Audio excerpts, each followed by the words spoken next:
السلام علیکم ورحمۃ اللہ وبرکاتہ۔ بسم اللہ الرحمن الرحیم۔ صرف 5 منٹ کا مدرسہ قرآن و حدیث کی روشنی میں 20 ربیع الثانی۔ اسلامی تاریخ۔ مدینہ منورہ میں اسلام کا پھیلنا۔ مدینہ میں زیادہ تر آبادیاں قبیلے اوس و خزرج کی تھیں۔ یہ لوگ مشرک اور بت پرست تھے۔ ان کے ساتھ یہود بھی رہتے تھے۔ جب کبھی قبیلہ اوس و خزرج سے یہود کا مقابلہ ہوتا تو یہود کہا کرتے تھے کہ ان قریب آخری نبی مبعوث ہونے والے ہیں، ہم ان کی پیروی کریں گے اور ان کے ساتھ ہو کر تم کو قوم عاد اور قوم ارم کی طرح ہلاک و برباد کریں گے۔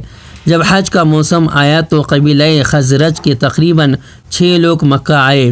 یہ نبوت کا 11واں سال تھا۔ حضور صلی اللہ علیہ وسلم ان کے پاس تشریف لے گئے، اسلام کی دعوت دی اور قرآن کی آیتیں پڑھ کر سنائیں۔ ان لوگوں نے آپ صلی اللہ علیہ وسلم کو دیکھتے ہی پہچان لیا اور ایک دوسرے کو دیکھ کر کہنے لگے، خدا کی قسم یہ وہی نبی ہیں جن کا تذکرہ یہود کیا کرتے تھے۔ کہیں ایسا نہ ہو کہ اس سعادت کو حاصل کرنے میں یہود ہم سے آگے بڑھ جائیں۔ پھر انہوں نے اسلام قبول کر لیا اور حضور صلی اللہ علیہ وسلم سے کہا کہ ہمارے اور یہود کے درمیان برابر لڑائی ہوتی رہتی ہے، اگر آپ اجازت دیں تو دین اسلام کا ذکر وہاں جا کر کیا کریں، تاکہ وہ لوگ اگر اس دین کو قبول کر لیں تو ہمیشہ کے لیے لڑائی ختم ہو جائے اور آپس میں محبت ہو جائے، کیونکہ اس دین کی بنیاد ہی آپسی محبت و بھائی چارگی پر قائم ہے۔ حضور صلی اللہ علیہ وسلم نے انہیں اجازت دے دی۔ وہ واپس ہو کر مدینہ منورہ پہنچے۔ جس مجلس میں بیٹھتے وہاں آپ کا ذکر کرتے۔ اس کا اثر یہ ہوا کہ مدینہ کا کوئی گھر ایسا باقی نہ رہا جہاں دین نہ پہنچا۔ حضور صلی اللہ علیہ وسلم کا معجزہ، عمیر اور صفوان کی سازش کی خبر دینا۔ عمیر بن وہب اور صفوان بن امیہ خانہ کعبہ میں بیٹھ کر بدر کے مقتولین پر رو رہے تھے۔ بالآخر ان دونوں میں پوشیدہ طور پر یہ سازش قرار پائی کہ عمیر مدینہ جا کر آپ صلی اللہ علیہ وسلم کو دھوکے سے قتل کر آئے۔ لہٰذا عمیر اٹھ کر گھر آیا اور تلوار کو زہر میں بھجا کر مدینے کو چل کھڑا ہوا اور مدینہ پہنچا۔ آپ صلی اللہ علیہ وسلم نے پوچھا، عمیر کس ارادے سے آئے ہو؟ اس نے کہا، اس قیدی کو چھڑانے آیا ہوں۔ آپ صلی اللہ علیہ وسلم نے فرمایا، کیا تم دونوں نے خانہ کعبہ میں بیٹھ کر میرے قتل کی سازش نہیں کی ہے؟ اور میرے راز کی بات سن کر سکتے میں پڑ گیا اور بے اختیار بول اٹھا کہ محمد بے شک آپ خدا کے پیغمبر ہیں۔ خدا کی قسم میرے اور صفوان کے علاوہ کسی تیسرے کو اس معاملے کی خبر نہ تھی۔ تو پھر عمیر نے کلمہ پڑھا اور آپ صلی اللہ علیہ وسلم نے ان کے قیدی کو چھوڑ دیا۔ ایک فرض کے بارے میں جنت میں داخلے کے لیے ایمان شرط ہے۔ رسول اللہ صلی اللہ علیہ وسلم نے فرمایا، جس شخص کی موت اس حال میں آئے کہ وہ اللہ تعالیٰ پر اور قیامت کے دن پر ایمان رکھتا ہو تو اس سے کہا جائے گا کہ تم جنت کے 8 دروازوں میں سے جس سے چاہو داخل ہو جاؤ۔ فائدہ، جنت میں جانے کے لیے مرتے وقت دین کی بنیادی باتوں کا عقیدہ رکھنا ضروری ہے۔ ایک سنت کے بارے میں سفر میں آسانی کی دعا۔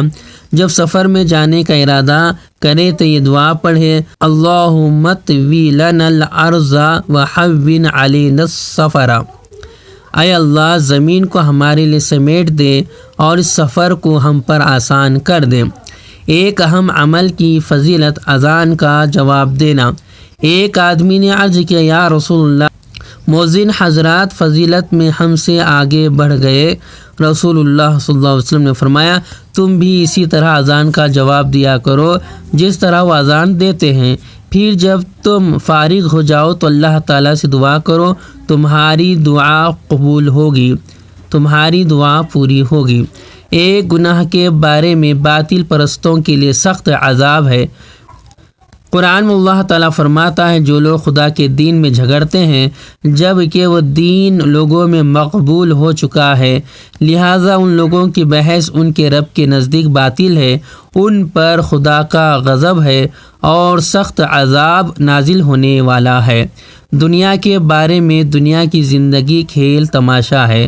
قرآن میں اللہ تعالیٰ فرماتا ہے دنیا کی زندگی کھیل کود کے سوا کچھ بھی نہیں ہے اور آخرت کی زندگی ہی حقیقی زندگی ہے۔ کاش یہ لوگ اتنی سی بات سمجھ لیتے۔ آخرت کے بارے میں قیامت کے دن لوگوں کی حالت، رسول اللہ صلی اللہ علیہ وسلم نے فرمایا قیامت کے روز سورج 1 میل کے فاصلے پر ہوگا اور اس کی گرمی میں بھی اضافہ کر دیا جائے گا، جس کی وجہ سے لوگوں کی کھوپڑیوں میں دماغ اس طرح ابل رہا ہوگا جس طرح ہانڈیاں جوش مارتی ہیں۔ لوگ اپنے گناہوں کے بقدر پسینے میں ڈوبے ہوئے ہوں گے، بعض ٹخنوں تک، بعض پنڈلیوں تک، بعض کمر تک اور بعض کے منہ میں لگام کی طرح ہوگا۔ طب نبوی سے علاج کمبی یعنی مشروم سے آنکھوں کا علاج۔ رسول اللہ صلی اللہ علیہ وسلم نے فرمایا مشروم کا پانی آنکھوں کے لیے شفا ہے۔ فائدہ، حضرت ابو ہریرہ رضی اللہ تعالیٰ عنہ اپنا واقعہ بیان کرتے ہیں کہ میں نے 3 یا 5 یا 7 کمبیاں لیں یعنی مشروم لیں اور اس کا پانی نچوڑ کر ایک شیشے میں رکھ لیا، پھر وہی پانی میں نے اپنی باندھی کی دکھتی ہوئی آنکھ میں ڈالا تو اچھی ہو گئی۔ نوٹ، کمبی کو ہندوستان کے بعض علاقوں میں سانپ کی چھتری اور بعض دوسرے علاقوں میں ککڑ متا کہتے ہیں۔ یاد رہے کہ بعض کمبیاں زہریلی بھی ہوتی ہیں، لہذا تحقیق کے بعد استعمال کی جائے۔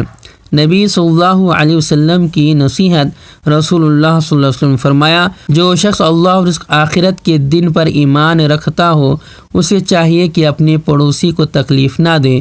اللہ تبارک تعالیٰ سے دعا ہے کہ اللہ تبارک تعالیٰ ہمیں ان باتوں پر عمل کرنے والا بنائے اور ان باتوں کو یاد رکھنے والا بنائے۔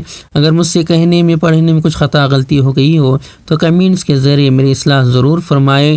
اگر آپ کو یہ ویڈیو اچھی لگتی ہوں تو اس کو لائک کریں اور شیئر کریں اور میرے چینل کو سبسکرائب کریں۔ السلام علیکم ورحمۃ اللہ وبرکاتہ۔